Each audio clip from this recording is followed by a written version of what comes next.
organization, and while organization has in terrorism in recent years become more fluid, that is, we are not dealing with the identifiable terrorist organizations that we dealt with in the 1970s and 1980s. Terrorism in the last decade has been a lot more fluid, and from these universes of like-minded fanatics, people have been able to put together these ad hoc conspiracies. Nonetheless, the magnitude of this attack, the coordination involved in this attack, does indicate a considerable amount of planning and organization. Right. Mr. Jenkins, if you'll hold for a second, I want to go back to Bob Hager of NBC. Bob, we were talking a second. Apparently, we don't have Bob at the moment. All right, let's go to Jim Kallstrom, who's the former director of the FBI's New York office. Jim, we just talked about the fact that sooner or later we'll know who did this, but where does law enforcement start? Obviously, we know that in several cases we're talking about the plane as the weapon, so to speak, but where do we start to track who's responsible? Well, Matt, I think someone said it there, this is unprecedented. And law enforcement will start from the base of intelligence that they already have, and hopefully always have. And I mean, that's the argument in the country. I mean, we have a very short memory in the United States, and maybe that's good, maybe it's bad, but that's why we need effective law enforcement. Although in a free society, as Brian Jenkins points out, and I agree with him totally, it's very, very difficult to stop things like this. I mean, the first goal would have been to stop this horrific event. And, of course, the second goal now is to save as many people as we can and to find out who did it. And thirdly, and most importantly, not let something like this happen again. Jim, if you were starting the investigation tomorrow morning, where would you begin with the man who hijacked that American Airlines flight? I'd probably have 100 courses of action taken simultaneously. I'm sure that's what's going on as we speak. It's a bit chaos. I mean, I just look at the TWA tragedy and why we responded the way we did. We were at a heightened threat for terrorism, and it sure looked like terrorism, and this is so much bigger than that. It's chaotic, but law enforcement's trying to make sense out of it. They're trying to obviously not let something happen again in the next 10 minutes, the next hour, the next 2 hours. So that's on the mind of public safety officials in Washington and locally. And, of course, a long-range plan to see what we can do about stopping this. You know, we live in a free society. People come and go. Our borders are open. We see that talked about on the news every night. Not so much from a terrorism standpoint, from a work standpoint. But people land at our major airports every day, undocumented. So it's extremely difficult. As Brian pointed out earlier, these terrorist cells are very insulated from each other. There's no particular hierarchy like there was in the Mafia, where you put a particular wiretap in at the top and you know everything that's going on. That's not the case here. We know there's tremendous hatred. I mean, we've talked about this in law enforcement for over a decade. They blew up the World Trade Center. They tried to bring the World Trade Center down. They've blown up many other government symbols, and Ramsey Youssef tried to blow up 11 jumbo jets simultaneously. Okay, Jim, I'm sorry to interrupt. It's Katie Kirk. We want to go to Pat Dawson, who's down at the World Trade Center with an official, talking to that official. Pat? Yes, Katie, forgive me, we're just trying to get obviously, as you can imagine, Joe, go ahead, you may put the microphone on there. As you can imagine, this is a very, very difficult situation here. We are here with a couple of guests who can give us at least some insight into what's going on there. This is Chief William Hall of the Port Authority Police of New York. As we told you earlier, the Port Authority Police have jurisdiction over the Trade Center. And also Alan Rice, who's the director of the World Trade Center. Gentlemen, if I get you just to stand like that. First of all, Chief, do we have any idea of how many people are in there? We have no idea. Now, as you know, it was pretty much rush hour time that this took place this morning, so the numbers we don't know yet. We tried to get almost everybody out that we could early on. After the first two crashes, when the planes hit the building, there was roughly about, I would say, what, an hour and 15 minutes between that and the point where the South Tower collapsed. Give or take. Yeah. How many people you were able to get out? Do you have any idea? We don't know. We tried to do a floor-by-floor search. New York City Police, the Fire Department, Port Authority Police. best they could, tried to get everybody out. But as you know, there were people still coming out after that building came down. Do you have any idea how many people would normally be in the building at 8:30 or north? This is the director of the World Trade Center. Probably 10,000 people in each tower. 10,000 people in each tower would typically be in there on a normal business day. And we get about another 5,000 visitors during the course of the entire day. So by 8:30, 9 o'clock, the building should have been full.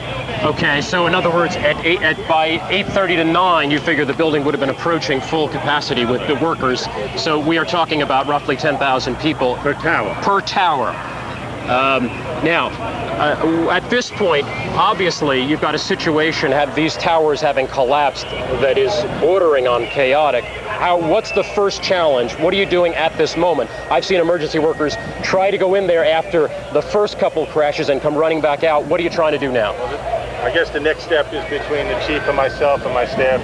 We're going to go assess the condition and determine whether it's safe or not to send personnel into the building to continue looking and evacuating people. Are there any emergency workers in there now?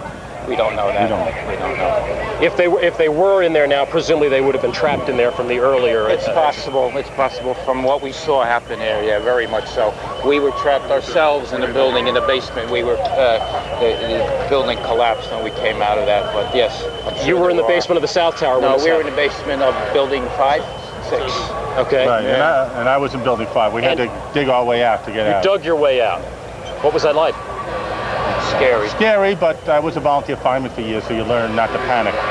Yeah. What was the one last thing? What do you do right now to try to get to those people? How long before you get to those people? We're going to have to wait and make the building safe. We have our engineers here, our law department here. We're going to make the building safe, then we're going to send in rescue teams. We're already breaking the men and women up into rescue teams, and they're ready to go once the building is declared safe of what's left. And how soon before they're back in there? We're going to try and do this right now, and I hope soon. Is any part of the building still standing down there? We can't really see. I can't see either. I can see what you see. I don't know. You don't even know how much of the building is left. No, that's where we're going now, to assess the condition. All right, so thank you very much. We understand you have emergency work to do. We appreciate it very much taking the time out. The latest report that we have at this point from those who are in charge of that building, speaking to the director of the World Trade Center and also to the chief of the Port Authority Police. They are at this point, as they said, just trying to put together a plan to go in there and just assess the damage. This sequence of extraordinary tragedies, this sequence of catastrophes, really, first the 2 crashes, and then in sequence, one tower of the building coming down, another tower of the building coming down. Obviously, the first order of business is to try to organize themselves and to go back in there in a way it doesn't endanger more emergency workers, because I can tell you, based on what I've seen, there have been a number of emergency workers who were put in harm's way this morning. They had to be, but the toll has to be extraordinary. Tom, we'll throw it back to you. Thank you very much, Pat Dawson. Those are the first numbers that we've had this morning. They think there were about 20,000 people in the 2 buildings at the time of the attack, to say nothing of the untold number of people on the streets or in nearby buildings who could also have suffered injuries or worse when the buildings did come down. This is tantamount to war. You're looking at the lower end of Manhattan. A plane has attacked the Pentagon this morning as well. There is a report of a hijacked plane that went down near Pittsburgh. NBC's Robert Hager is tracking all of this through the FAA for us. Robert? Well, there's some more information now on the one confirmed hijacking that we know of, and that was that American Airlines flight number 11. It was a 767, took off from Boston Logan this morning. It was to go to Los Angeles. American Airlines confirmed it was hijacked, and we have some first numbers on how many were on board. 58 passengers and a crew of 11, so 69 people on that flight. That's presumed to be one of the planes that went into one of the towers of the World Trade Center. The other planes that we know of, the other tower of the World Trade Center and the plane that went that crashed into the Pentagon area, those are unknown flights. The Pennsylvania crash, which is still not the FAA, but it's local authorities saying it, our affiliate in Pittsburgh has heard traffic on the radio scanners saying that it was a flight that originated in Chicago and was headed to Cleveland, but I'd caution that that sort of information coming off radio scanners is very, very sketchy and so very unreliable, but it's the first report off the scanners. Bob, an FBI spokesman is quoted as saying that there were 4 flights that were hijacked altogether. We know about American 11. I'm not going to mention the names of the carriers or the numbers on the others. Are you getting any kind of detail like that at the FAA? No, the FAA is not getting into that kind of detail, and a moment ago I said that they said there were several planes still in the air, and that was a report was coming to me while I was on the air, so I'm getting it secondhand, and now I understand what they were saying is that they had unaccounted flights. Flights that were unaccounted for, so that could mean, in addition to the American Airlines Flight 11, the other planes that went into those other buildings. It does not necessarily imply that there are still planes in the air. A little more information, Canada has now shut all of its airports down, but it will leave the airports open to allow incoming planes that were bound for the U.S. and are now prohibited from landing at U.S. airports to divert into Canada, but otherwise Canada is allowing no takeoffs, and it's not taking inbound flights from any other place other than planes that were bound for the U.S. Well, now we get word from American Airlines, Bob, just stay with us here for a moment, that it had 2 aircraft in this tragedy. Flight 11, a Boeing 767 with 81 passengers and 9 flight attendants and 2 pilots. Flight 77, they're saying, a Boeing 757, operating from Washington Dulles to L.A. with 58 passengers, 4 flight attendants, and 2 pilots. That's from Al Henkel, who's one of our guys in the Dallas area, from American Airlines. Yes, so now we know the identity of 2 of the flights involved in today's incidents. That leaves at least 1 more, and if the report of the crash in Pittsburgh is accurate, that leaves 2 more that we don't have identified yet, but it gives us those 2 that you mentioned. Well, it could have been both these planes could have been into the Twin Trade Towers, because it was plainly there were 2 airliners that went into the Twin Trade Towers up here, as we saw on the videotape of the crash. Okay, they say there's a bomb in the school here. I was told by firefighters. Pat Dawson, let's go to you in Lower Manhattan. You have a report of another bomb. All right, Tom, we've just been told we're being evacuated. You can see all the emergency workers walking north on the West Side Highway in New York. We've been told by firefighters here that there is a report of a bomb in this building. This is a school, a high school right here. And as you can see, they're moving everybody away from this building. They've said that there's a bomb in the building. They are evacuating us north now. That is according to firefighters on the scene, and we're going to move out of here right now just to keep ourselves safe. So we're going to start walking north ourselves. But that's what we're being told by New York City firefighters here, that there were reports of a bomb in that high school right there. It's called Stuyvesant High School. And so we are walking north to get out of the way. You can see just to my left here, these are even the ambulances which were down there are being moved north. The firefighters are being moved north. Everybody is being moved north. We're being asked by the police now to go north and get out of the way. Officer, do you have any idea of what the problem is? There's a report of a secondary device possibly in the area of this school, so they're going to move everybody back as a precaution. Secondary device meaning a bomb? Possibly. Okay, and where did that report come from? Was it called in? It came in over our radios, and it's reported through our supervisors on down, so we're pulling everybody back. And that's in the Stuyvesant High School right there? Yes. Okay, thank you very much, Officer McQuaid. Pat, that's Officer McQuaid of New York City Emergency Service. Pat, that school has been evacuated?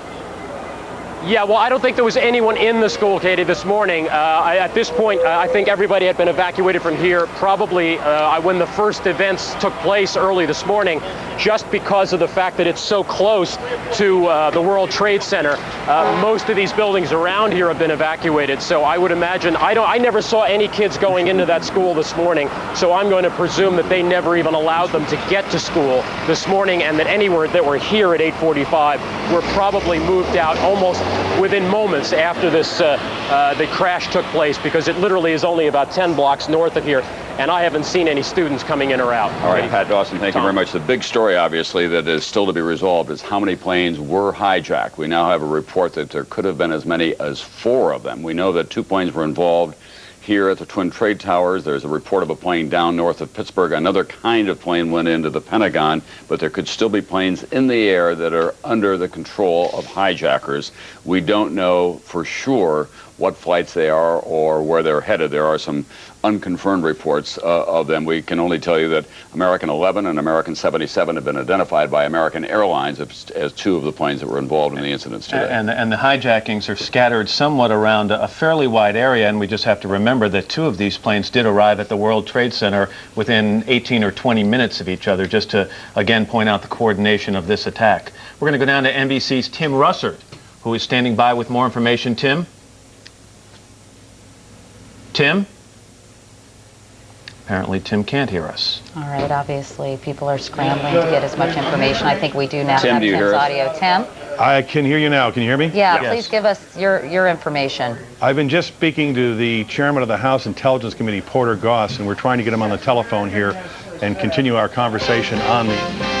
This is a special report from News Channel 4. And good morning once again. I'm Jane Hansen with Glenn Walker in the News Center, News Channel 4 studios. And we want to bring you up to date on the situation right here in New York City. So we are interrupting the network for just a short period of time to tell you the latest on what's gone on here. Well, as one distressed witness described it, a piece of America went down today. An unprecedented terrorist attack, as you have seen all morning, on New York City, the nation's capital. We know of at least 4 planes that have been hijacked. It all started a little before 9 o'clock this morning. A commercial airliner, probably a small plane, slammed into one of the towers of the World Trade Center. You see the result of that right there.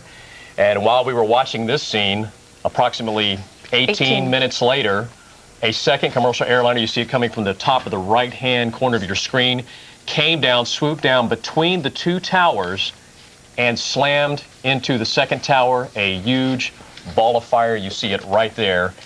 And that was just the beginning of a sequence of events that, from what we can tell, has turned out very tragic.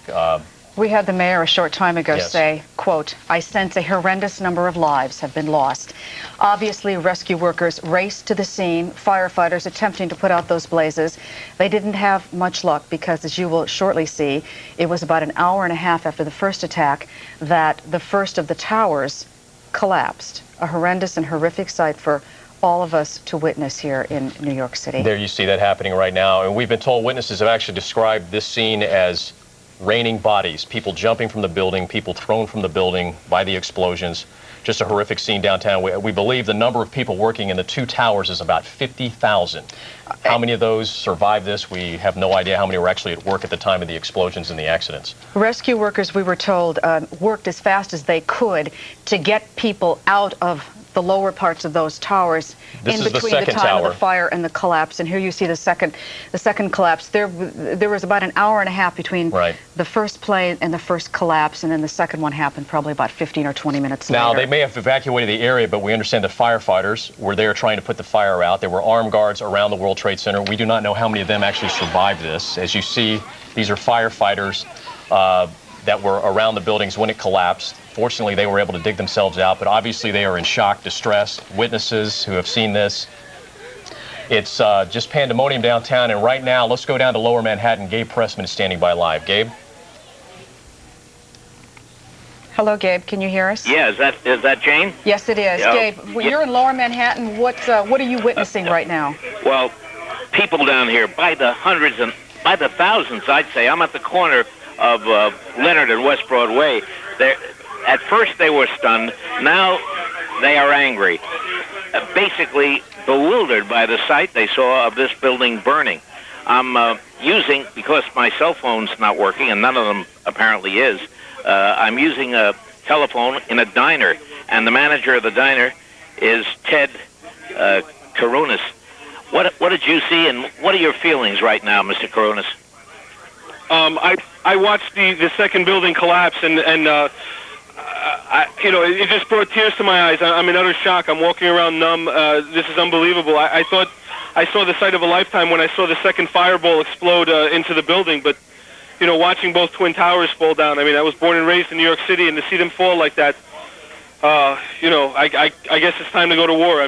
Just nothing but anger, fear, and just rage going through me right now. You just can't contain your emotions. It's crazy. 1 second you feel like you're going to cry and you're shaking like a leaf, and the next second you wish there was someone in front of you that you could physically harm because of this. So it's very intense. There is an endless stream of traffic, of ambulances going by this spot south on West Broadway. Incredible number of ambulances. I counted 10 in less than a minute. There's a young man here sitting at the counter in the diner. What happened to you? I was coming out of the subway for a graduation pictures day, and I saw everyone looking. I went. A woman was on the ground. I just got my Red Cross certification, so I started helping her.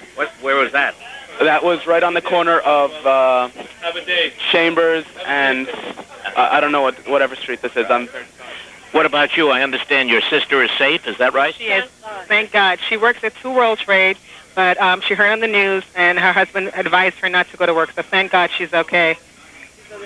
You thought for a while that she was in the building? We did.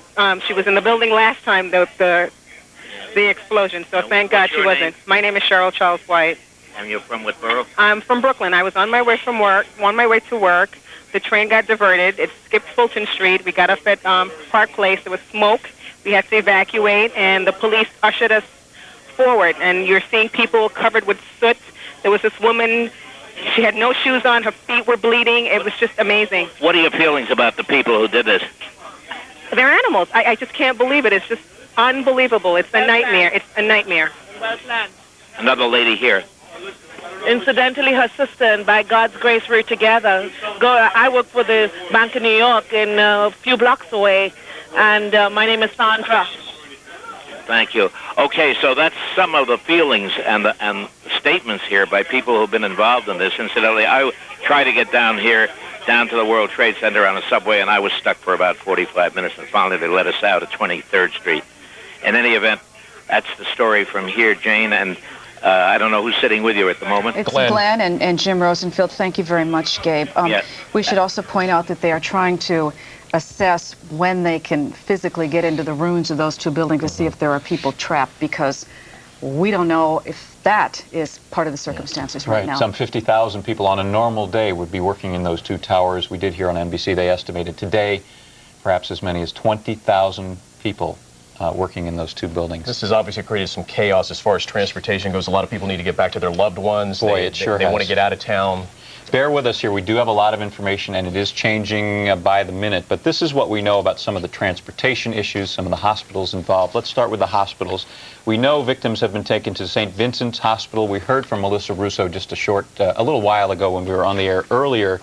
We also know victims have been taken to NYU downtown. That hospital is telling us hundreds of victims are being taken there and are seeking treatment at NYU downtown. A 3rd hospital, Bellevue Hospital, will also be expecting to treat patients.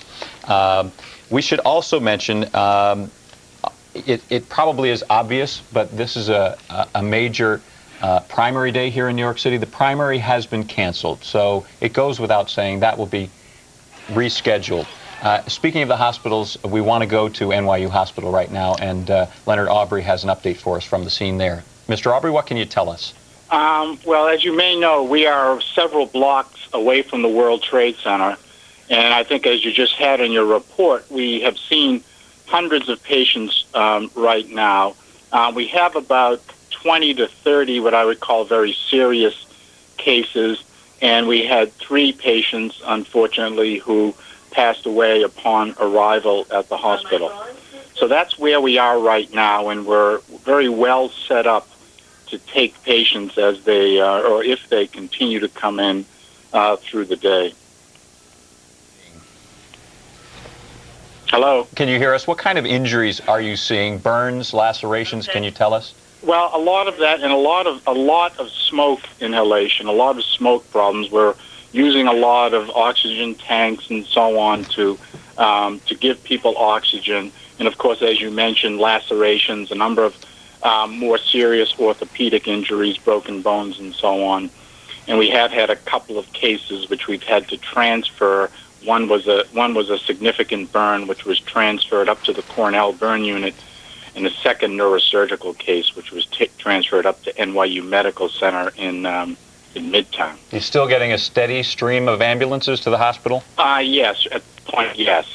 Yes, so I can't give you exact numbers because they change quite frequently. But you do have, you mentioned 130 people with what you would call serious injuries. No, we had over 100 in the hundreds of minor injuries. We had 30 people, roughly 30 people with what we call red. We have a code here, green, yellow, red, the red being the most serious.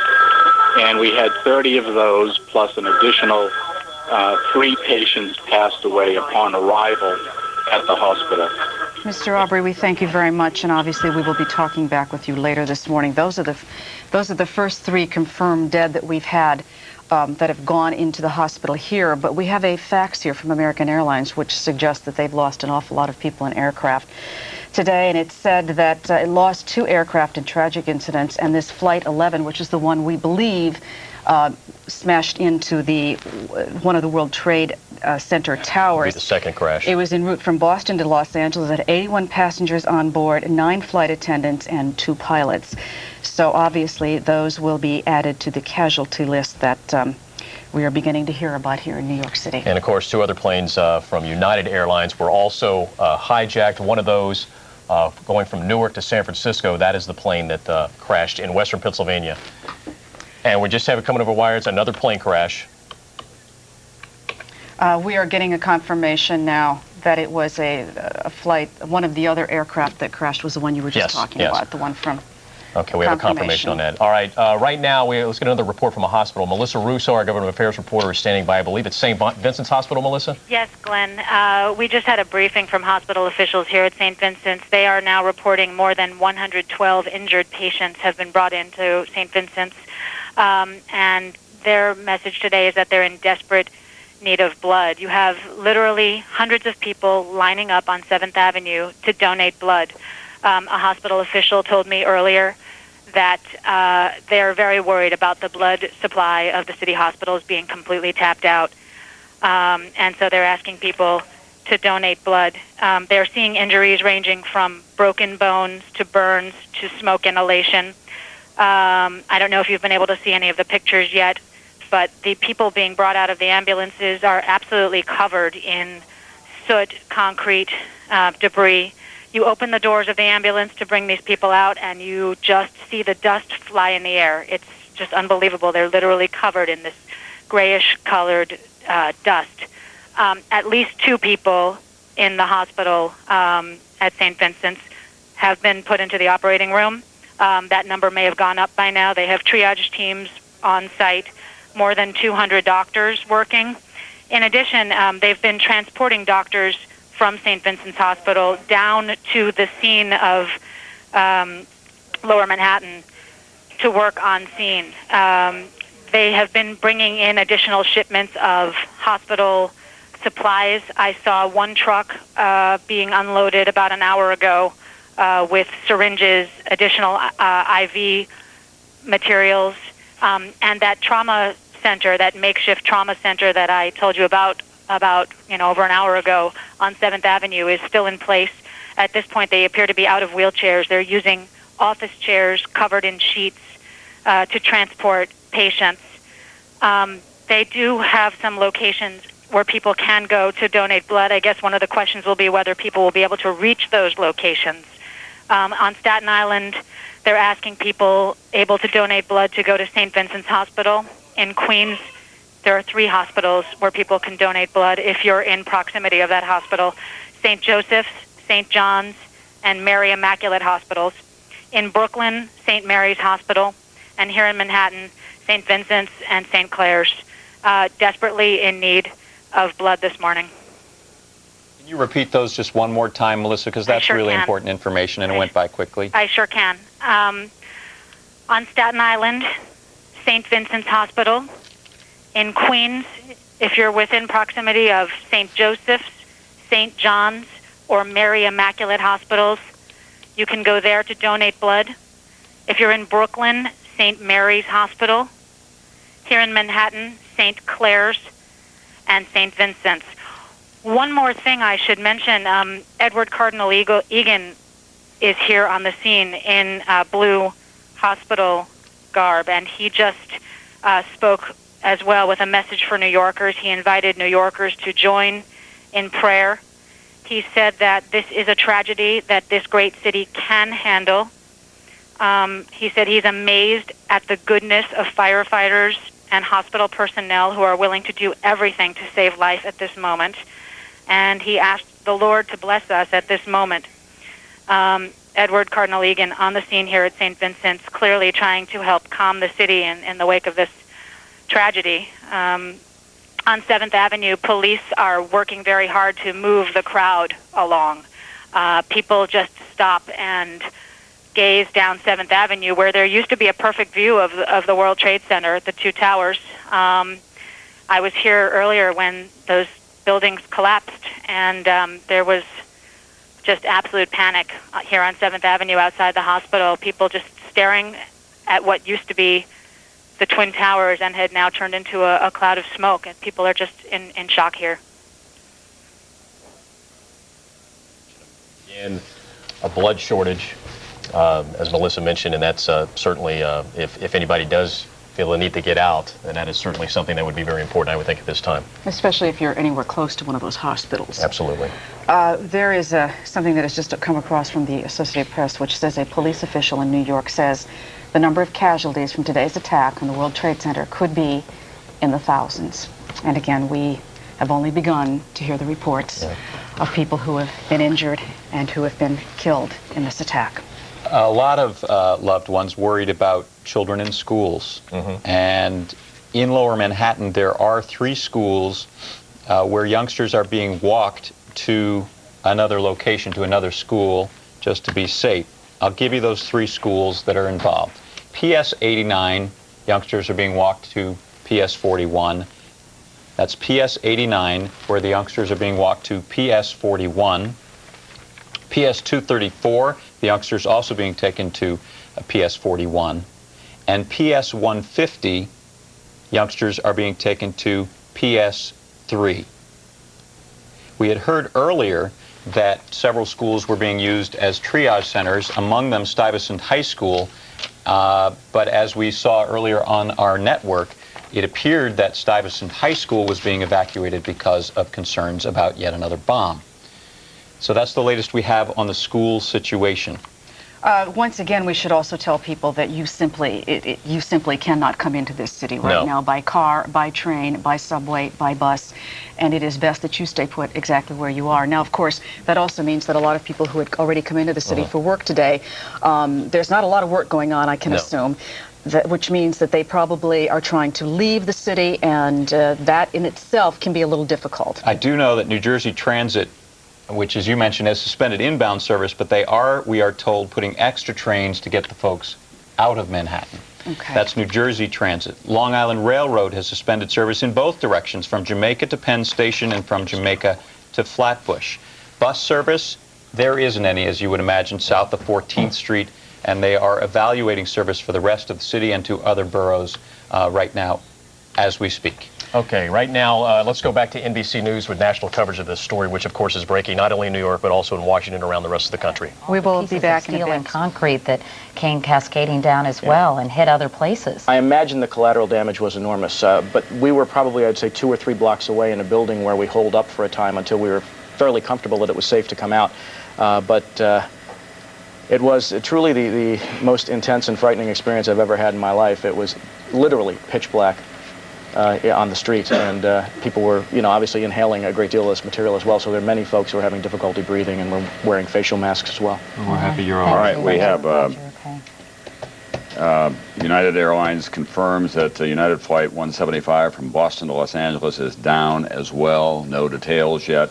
It's confirmed that Flight 93, we believe from Newark to San Francisco, is down. No details as yet. That's the one that we think went down in the Pittsburgh area. I wish that we could be more specific. The information is, as you might expect, pretty chaotic, but there have been at least 4 airliners that have been hijacked today. And Tom, there's going to be an awful lot of scrutiny on the security in Boston at Logan Airport, because it now appears that 2 of these flights originated there, and somehow someone managed to get on these planes and hijack them. Well, this is an event, Ron. We're happy to see you, and thank you. You have no idea how happy I am to be here. Yeah, it is a relief. But then you think about the experiences of thousands of other people who are down there in the epicenter of all that, and were there when it occurred. Our hearts go out to them. We don't know what the numbers are yet. And you hear about Cardinal Egan delivering last rites outside of St. Vincent's Hospital. And the magnitude of this will go on for some time. This is not just a national tragedy, but this is a national security event of an untold magnitude that this country is going to have to deal with. The president's coming back, and we are at war, in effect, here. This country has suffered a devastating attack that will cost us in the sense of in loss of life. It will also cost us in terms of our psychological security that we have in this country. We're going to have to revisit a lot of our freedoms as a result of this kind of an attack. And then, of course, there's the whole question of retaliation. This is an Who is upsetting, responsible and what do we do? Tom, this is an upsetting wire that just came across the transom from the West Bank. It says thousands of Palestinians celebrated Tuesday's terror attacks in the United States, chanting God is great and distributing candy to passers-by, even as their leader, Yasser Arafat, said he was horrified. The U.S. government has become increasingly unpopular in the West Bank and Gaza Strip in the past year of Israeli-Palestinian fighting, with many Palestinians accusing Washington of siding with Israel. For those of you who think that events in far-off places like the Middle East or in Afghanistan or in the subcontinent or in places in Asia have no effect on us, this is the answer today. This place remains an enormous target in the eyes of a lot of people, and we are so vulnerable because of all those things that make us so great, our freedoms and our sense of security that we have. But America has been changed today by all of this. We want to go and find out more about what's being done for those who were injured in these attacks. Leslie Van Sant is with the American Red Cross. I believe she's joining us from Washington. Ms. Van Sant, can you hear me? Yes, I can, Matt. Tell me what kind of resources you have available to you to pour into these areas where, obviously, in Lower Manhattan and in Washington, D.C. and outside Pittsburgh. Well, our chapters on the area are local disaster volunteers. You know, they are, of course, the first people on the scene and responding. Unfortunately, probably now some of them are also victimized by the event. We're also mobilizing 80,000 units of blood to transfer to the regions as needed, and, you know, taking guidance from emergency management personnel on what assistance we can provide to them to make this, you know, response go smoothly. Is there anything that, I mean, I know it's early after this has happened, but is there anything you can think of that people might be able to help you out with in terms of donating certain things? You mentioned blood and those things. Well, you know, we're asking people who are in other parts of the country who are blood donors or maybe not blood donors, maybe they could call and schedule an appointment so we can make sure that the supply stays ready. Our disaster volunteers, our mental health volunteers and health volunteers are going to be responding. You know, this will, as Tom mentioned earlier, this is going to be a long, long response. The emotional trauma, the emotional impact is going to be felt weeks, months into the future, even years. So we're going to be working very hard at this for a long time. All right, Leslie Van Sant with the American Red Cross. Ms. Van Sant, thanks very much. Thank you. Let's go now to Kathleen Zici of New York University Hospital, which is about 5 minutes away from the World Trade Center, where many of the victims have been brought. Kathleen, I know we spoke to you about an hour or so ago. Can you tell me what's going on in the hospital now?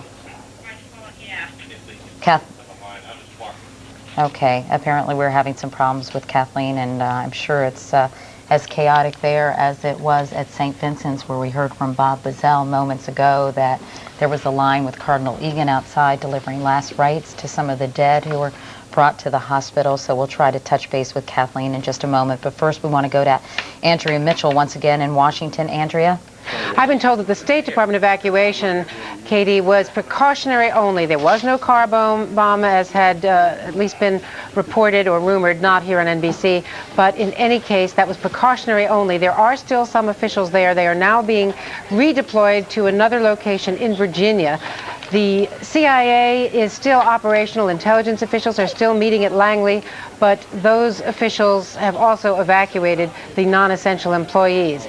The current working theory, as you have been reporting and speculating, is that there is only one terror organization in this world that could coordinate this kind of event, and that would be something operated by Osama bin Laden. Intelligence officials say he is in Afghanistan, where he has been protected by the Taliban, and as we know, the United States has warned the Taliban government of Afghanistan that if there were any attack against the United States, that they would hold Afghanistan responsible, so that we most likely will expect retaliation, military retaliation. But I think right now the full focus of the U.S. government is on finding out how many other possible targets there might be, how many vulnerabilities there might be, making sure that there is no chemical or biological element out there. I spoke to a former Secretary of Defense, Bill Cohn, and others who had been part of the anti-terror operation planning, and they say that those are the first lines of defense to make sure that there is not some other event, unexpected as this obviously was, that could make Americans vulnerable. Obviously, this is the largest intelligence failure since Pearl Harbor. Katie? All right, Andrea Mitchell. Andrea, thank you. We're going to check in again right now with Kathleen Zici of New York University Hospital. Kathleen, tell me what the scene is like at your hospital. Well, we're at NYU Downtown Hospital in Lower Manhattan, and we have had a steady stream of patients coming through the door since the first explosion occurred some hours ago. We have information at this point on 3+ fatalities, plus because there may be additional fatalities that I have not yet been informed of. We have had a severe burn case.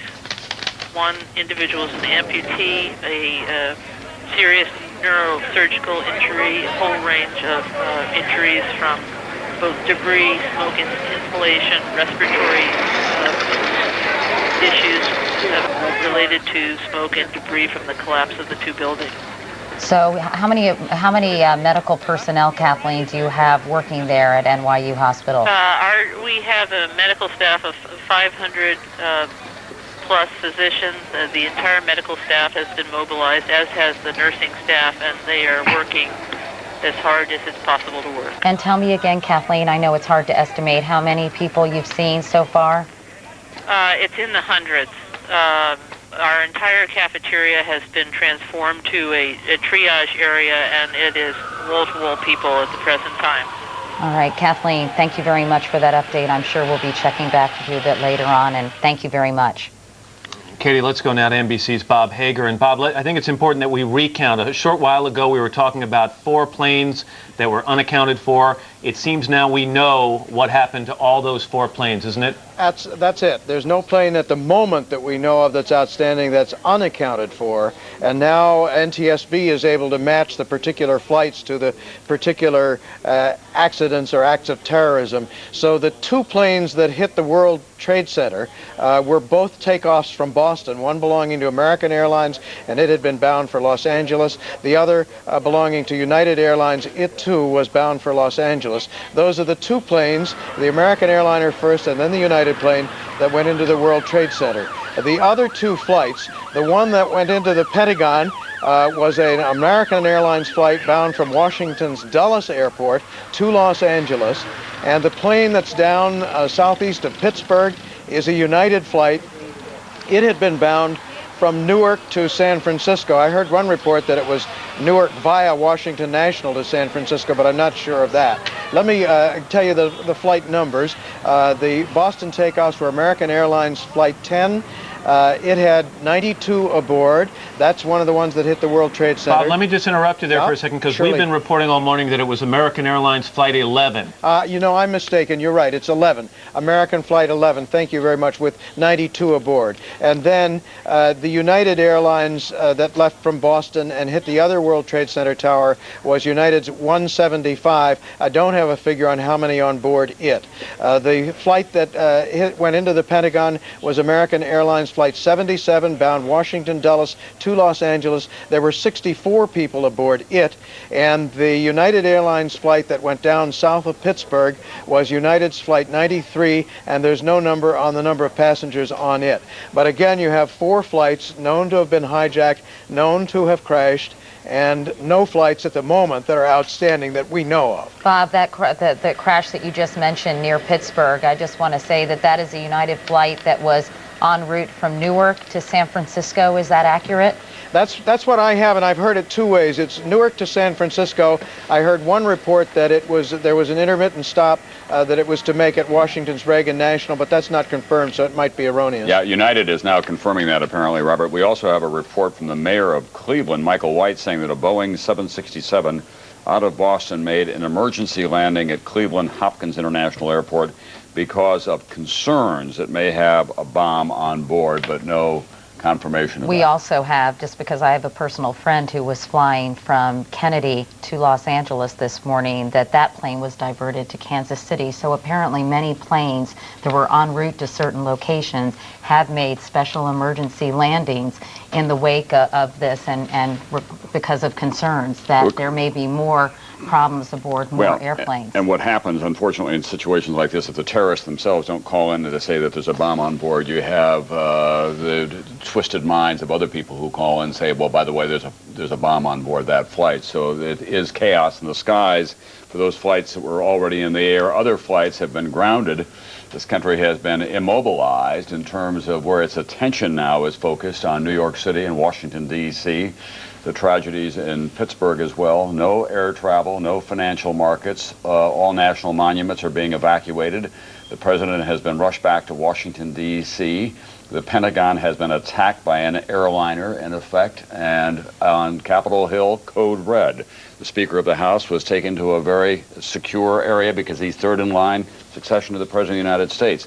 We are, as we have been saying this morning, in a state of war with terrorism. And as a result, the Army has been placed at ThreatCon Delta.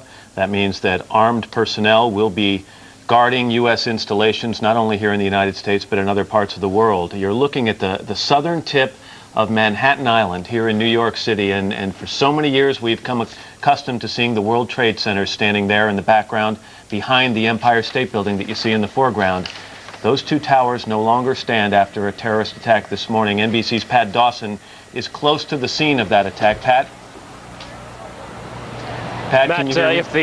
if we are, yes, I can, Matt. If there is a war against terrorism that started, rather ongoing right now, it started here at about 8:45 this morning. As you described, a big hole in the skyline at the southern end, the southern tip of Manhattan Island, where the two World Trade Center towers have stood for the last 25 years, 110 stories high. They are no longer there. Just moments ago, I spoke to the chief of safety for the New York City Fire Department, who was obviously one of the first people here on the scene after those two planes were crashed into the side, we assume, of the World Trade Center towers, which used to be behind me over there. Chief Albert Turry told me that he was here just literally 10 or 15 minutes after the events that took place this morning. That is the first crash. He said that at one point he had roughly 10 alarms. That would equate to roughly 200 to 225 New York City firefighters who were in the building. This was after the crash, trying to rescue civilians who were in there. Now, earlier this morning on the Today Show, we spoke to the director of the World Trade Center. He said that at that hour of the morning, you could have upwards of 10,000 people in each of those towers. That would be 20,000 people total in each tower. The chief of safety, as I said, chief safety of the Fire Department of New York City, told me that shortly after 9 o'clock, he had roughly 10 alarms, roughly 200 men in the building trying to effect rescues of some of those civilians who were in there, and that basically he received word of the possibility of a secondary device, that is another bomb going off. He tried to get his men out as quickly as he could, but he said that there was another explosion which took place, and then an hour after the first hit here, with the first crash that took place, he said, there was another explosion that took place in one of the towers here. So obviously, according to his theory, he thinks that there were actually devices that were planted in the building. One of the secondary devices he thinks that took place after the initial impact was, he thinks, may have been on the plane that crashed into one of the towers. The second device he speculates, was probably planted in the building. So that's what we have been told by Albert Turry, who is the chief of safety for the New York City Fire Department. He told me that just moments ago. Now, we are continuing to hear explosions. Here downtown, and what we've been told by some of the fire officials is that there are some gas lines that occasionally are exploding down there, because obviously, as you can imagine, there are a lot of open gas lines down in the southern part of Manhattan where the World Trade Center towers used to be. As far as the situation right here, basically what we have are hundreds of New York City firefighters and other New York City rescue units who are massed here. There is a cordon just down there.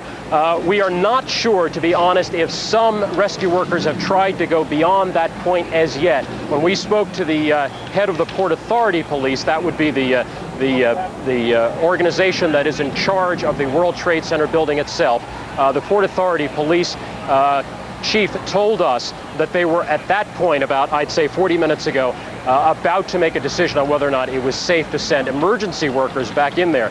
But the bottom line is that according to the chief of safety of the New York City Fire Department, he says that he probably lost a great many men in those secondary explosions, and he said that there were literally hundreds, if not thousands of people in those two towers when the explosions took place. He said everything above the 60th floor was extremely difficult to get to, as you can imagine.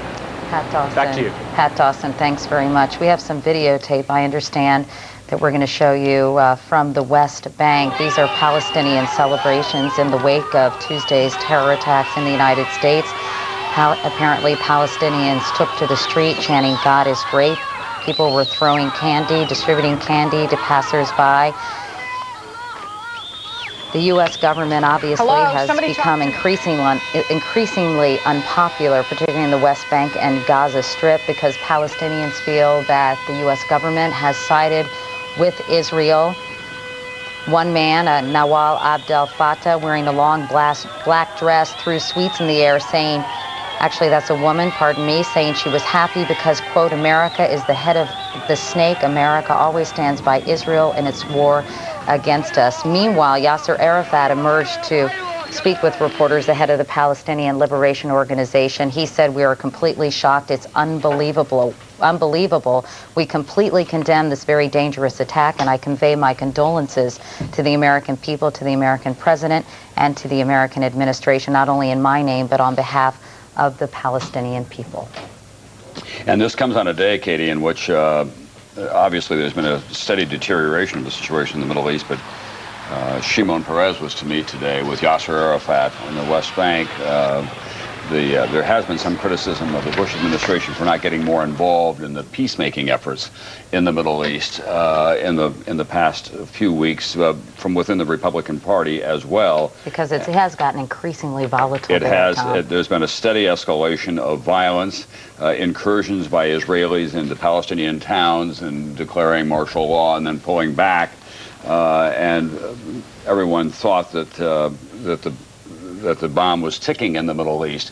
No one expected anything of these kinds of consequences to be visited upon this country in this horrific way that we have been witness to today. It is one more example, as we have been saying this morning, of events in far-off places that have such an enormous impact here, because the United States is, in the eyes of so many people who are opposed to our system of government and our alliances, is the devil incarnate. And today this is a very sophisticated, very cold-blooded, very widespread attack carried out with the most chilling kind of efficiency on several of the great nerve centers of our system of government and our way of life. And we're talking about perhaps thousands of casualties. What's one thing that's very frustrating about reporting this story is we know that many, many people were inevitably very seriously hurt or killed in these explosions. We have 4 aircraft full of people, obviously, that were involved in these incidents, and an untold number of people who were in the World Trade Center at the time,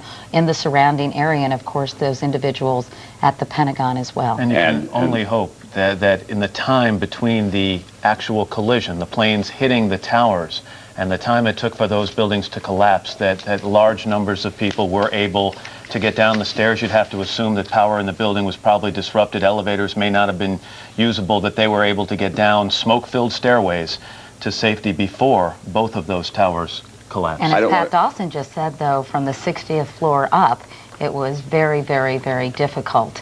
And there are 110 floors in the Twin Towers each in the World Trade Center. So you're talking about 50 floors, if his estimate is correct, of people. Now, the first explosion did occur at 8:42 in the morning.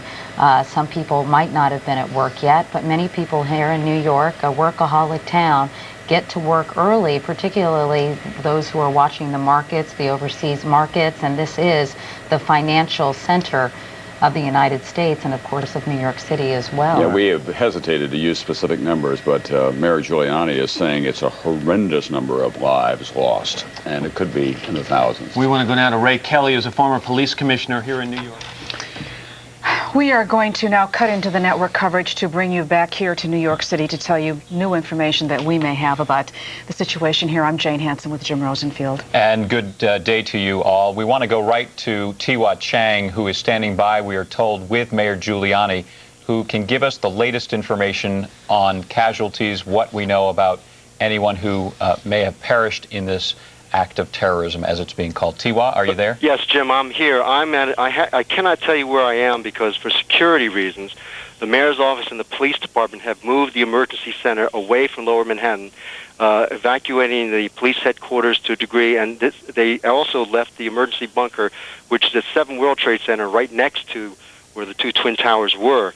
I talked to the mayor directly. I rode up with his motorcade, and he said, when I asked him about the 4 planes that were in the air that were possibly filled with bombs or whatever may be the case, he said, that's not a problem. That has been taken care of. I don't know what he meant by that, but he said that is not a concern now. I also ran into the fire commissioner, Mr. Von Essen, Thomas Von Essen. I asked him, how many casualties were there? He said, I know many, many firemen and police officers were in those buildings when they went down. I do not know the extent. At this point, it's believed to be many, many hundreds, at least, if not thousands of people perished. That's not confirmed. Every official I've asked, can you give me a number, says they cannot give me a number. One, because the number is so staggering, but also because at this point, they're not really sure. All they know is there were many, many people inside those buildings, especially firemen and policemen inside those buildings. We are now at a secret location. They've asked all of us not to broadcast it because they are now regrouping here to try and determine what to do to see if there's any possible further attacks at this point and how to triage people and take care of the emergency management at this point. Can't tell you where I am, but I am in the city somewhere, and that is actually the latest that I got just about 5 minutes ago from both the mayor and the fire commissioner. Now back to Jane and Jim in the studio. Tiwa, what is the mayor saying about, we've got a city that's a little panicky at the moment. We have an awful lot of people who are either stuck in town, they can't get home from their office buildings. There are virtually no modes of transportation. I've been told that they're shutting off power to some buildings in Lower Manhattan now. What can he say to these people to help them as they try to sort? Jane, I walked from my apartment on the west side all the way downtown, and I have to tell you, the people are calm. This reminds me very much of when I was in Beirut in a war situation. People are out walking on the street, walking away, most people walking away from downtown Manhattan, walking north, uptown, but very calmly. A lot of people standing by radios because of and televisions in stores. Some of the store people, it reminds me of the blackout situation where we've had a lot of calm and people pulling together. I have not seen any panic. I walked all the way downtown. Now, obviously, in Lower Manhattan where the explosion occurred, there probably, I'm sure there was. But as far as the people leaving the area, it's very calm. And people are listening by cars that have their radios on. Stores have their televisions on. There's a sense of unity of people, and also just a sickening feeling at what has happened, in the sense that this, can't imagine that this would happen. But so far from what I've seen, from walking down, I walked down 9th Avenue and 7th Avenue and 6th Avenue, it was very calm the whole way down there.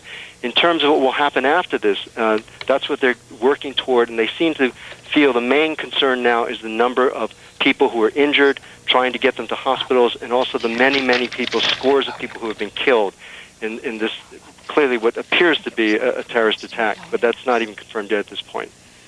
So, Tiwa, in a word, as far as any kind of specific advice from Mayor Giuliani as to what New Yorkers and commuters who have come to New York today to carry out their business... Hang on 1 second, Jim. Yes. We are listening to Tiwa Cheng, who is with the mayor. And okay, what the mayor said in the news conference, okay, because I rode up with the caravan. I spoke to him directly. I only asked him about the planes, and I asked the fire commissioner about the number of injured and killed. The mayor has said in his news conference he's asking people to remain calm.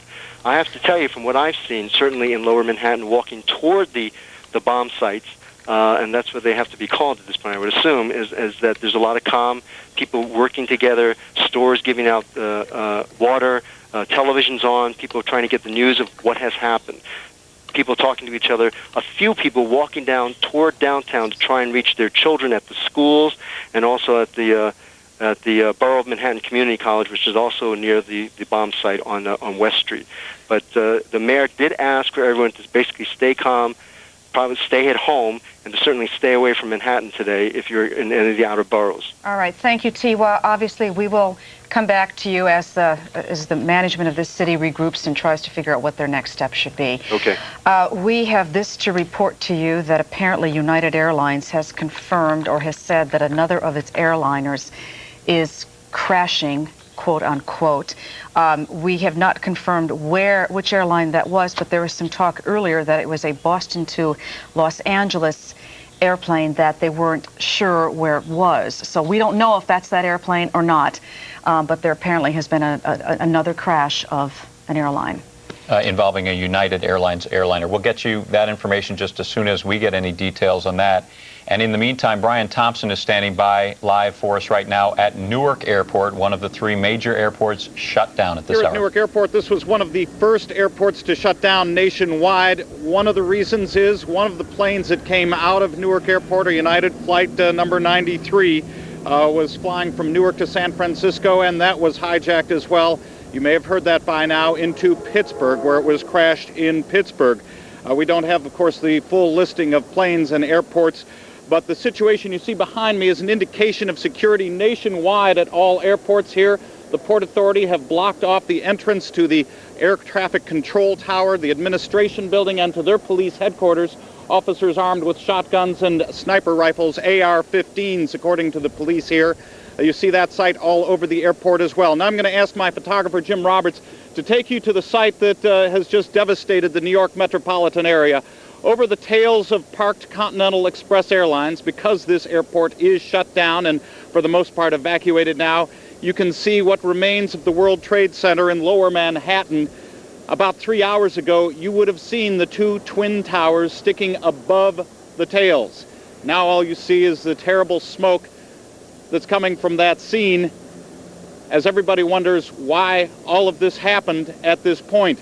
I'm going to ask my technician, Robert Gonzalez, to roll some tape of the airport itself that we took a few minutes ago. Excuse the bump in the video here, but this is what it looked like about an hour ago here at Newark Airport, as people were told no flights were going out anymore. They had to turn around, go to their homes, go to hotels, go to wherever, find rental cars.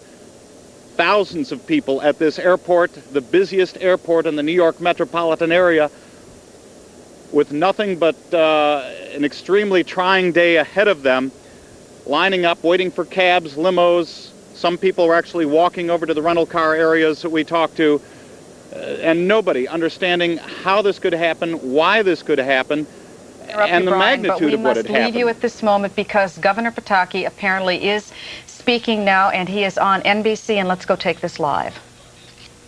Ability had been eliminated through security measures. I mean, obviously no one can predict an airliner or 2 airliners crashing into these buildings, but was there some sense that security had been shored up? You know, you do everything you can. You make sure that people don't get into the towers without being inspected. You make sure that people can't park under the towers, but you just can't be prepared for a plane to fly into one of the towers or 2 planes to fly into the towers. It's a horrible, horrible situation. Our heart goes out to all those whose families are at risk, and we're just going to do everything we can to respond and be supportive and helpful to Obviously, the loss of life is the primary concern right now in helping those who've been injured. But if you will, at least talk to me a little bit about the other impact of this building. This is, for example, as Tom and Katie and I have pointed out, the world financial center, the hub of finances in the world, if not at least here in the United States. What type of damage has been done to the financial infrastructure of this country?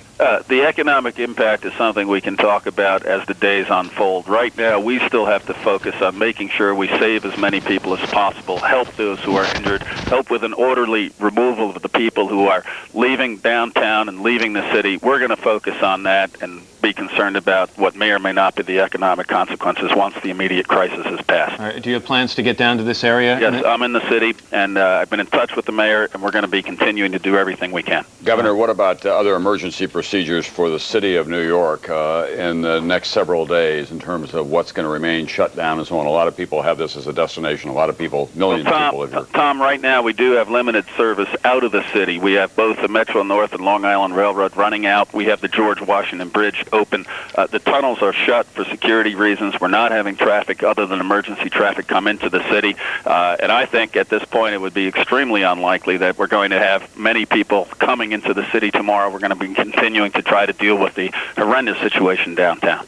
Thank you very much, Governor. I know it's been a long and difficult day, and it will go on for you and for all New Yorkers for a long, long time, unfortunately. Well, our prayers are with the families and the people whose lives are still at risk. Thank you very much, Governor. Thank you. We want to go now, Matt, to Jim Miklashevsky, who is at the Pentagon. Jim, a lot of these flights were transcontinental flights, heavily loaded not only with passengers but with fuel.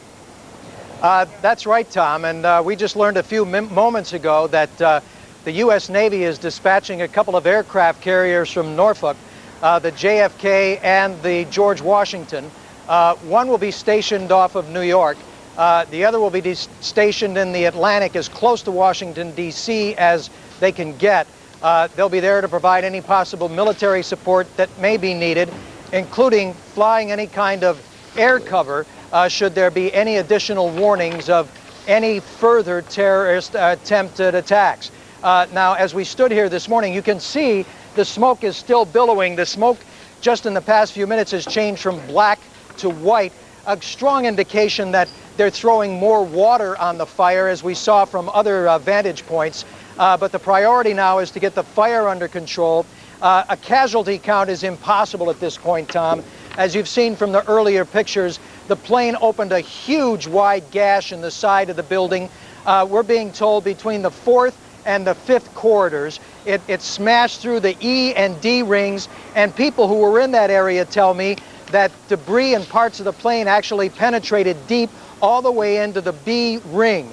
There are 5 rings, A through E, and it entered in the E ring, so it plowed through a number of the rings. The priority now, as I said, is accounting for the casualties. Medevac helicopters have been flying in and out. You hear the ambulances. Occasionally, we've even seen F-16s flying low routes around the Pentagon and over Washington, D.C., flying those CAPs or air patrol missions that are usually flown in combat. But to see 2 aircraft carriers moved in locations off the United States to provide air cover, Tom, I mean, that's the kind of thing you normally see in a war zone. Mick, can you tell me, was that chosen randomly where they hit the Pentagon? Can you tell us what the function of those people in that particular ring was, where it was hit? Well, it's interesting because a number of people, and this really wasn't sarcastic, but they said, well, they hit on the wrong side, because just the opposite side of the building, of course, you have the offices of the Joint Chiefs of Staff and the Secretary of Defense, Donald Rumsfeld. We were on that side of the building when the plane hit. We felt the building shake, the windows rattle, and looking outside immediately saw people on the run. There was pandemonium in the hallways. Now that section of the Pentagon, I thought at first when it was described to me that it may have hit in an area where some of the special operations offices are located.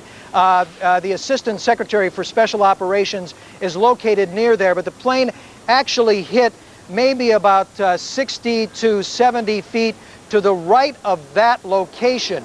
In that part of the building, there's it's very near a mall area, actually, where they have a shopping area for Pentagon employees. After all, there are 25 to 30,000 employees in there on any given day. And also in that part of the building, you had many Navy personnel, many reserve personnel.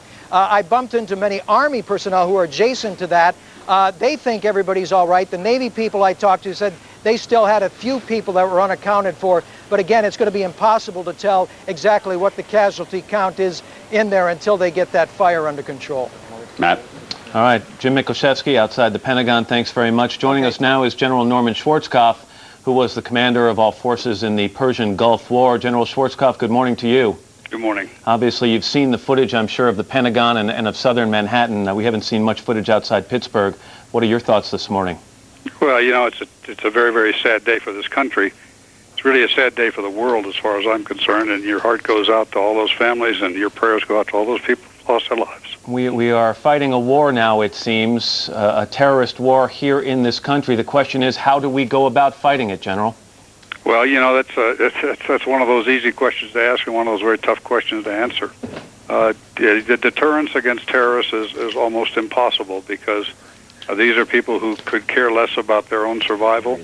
And normally deterrence is just says, you know, you hit me and we hit you back. harder. And in this case, these people don't care whether they lose their lives or not, and therefore it makes it doubly tough to deter. The fact is that the world is getting smaller, and terrorism has come to our shores because we have the ability to span oceans and great distances in very short time. Yeah, General, have you been able to talk to anyone at the Pentagon and get some updates on who may have been injured or lost? No, I mean, the information that I've heard is basically what you all have, and that's it. They didn't hit the very critical parts, and therefore maybe we don't have as many casualties there. But when you look at what happened at the World Trade Center and the number of casualties that they probably have there, it's just horrendous. General Schwarzkopf, hi, it's Katie. I'm just wondering, I mean, obviously you've been in the military for a long, long time. Have you ever heard, or is this a method of destruction that the U.S. military was aware of and had concerns about, where they would actually, hijackers would use a plane as a flying bomb? Well, Katie, Tom Clancy wrote a book about just that. Several years ago, he wrote a book about a Japanese pilot crashing his 747 directly into the Capitol building and wiping out the national government. And so it's not something that's new. Obviously, what's kind of shocking is we thought we had good protection against hijacking of aircraft, and what's very apparent today is that something needs to be done about that if this many aircraft can be hijacked Meaning at the same time. Meaning security at airports across the country, General? That and many other measures that could be taken, but I mean it's kind of frightening when you consider the number of aircraft that were simultaneously hijacked and apparent with, I can't say with apparent ease, I don't know, but it did in fact happen, and that's kind of frightening in itself. Well, also, General Tom Brokaw here, the failure of intelligence here. I know it's always easy to say that at this point, but this is a very sophisticated and obviously widespread, complex operation that was planned. It was very tightly held in the most sophisticated way. Yeah, Tom, but you and I both know that getting inside the intelligence, getting inside a terrorist group is probably the most difficult type of penetration that you can do. I mean, you've got to have somebody on the inside that can let you know what's going on, and that's not always the easiest thing to do in this type of terrorist organization. All right, thank you very much, General Norman Schwarzkopf. We'll be back in touch with you throughout the day as we get more information. We'd love to get your oversight on all of this if we can. Okay, Tom. Well, let's go to Paul Bremer now, Ambassador Paul Bremer, who is the chairman of the National Commission on Terrorism. Mr. Ambassador, do we have any idea whatsoever who may be responsible for this? Well, as you were just saying, we have a massive intelligence failure and a huge security failure that's going to have to be looked into. Analytically, there probably are four possible candidates.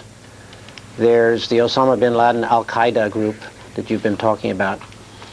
There is the possibility of a Middle Eastern group such as Hezbollah or the Palestinian Islamic Jihad conducting an attack like this.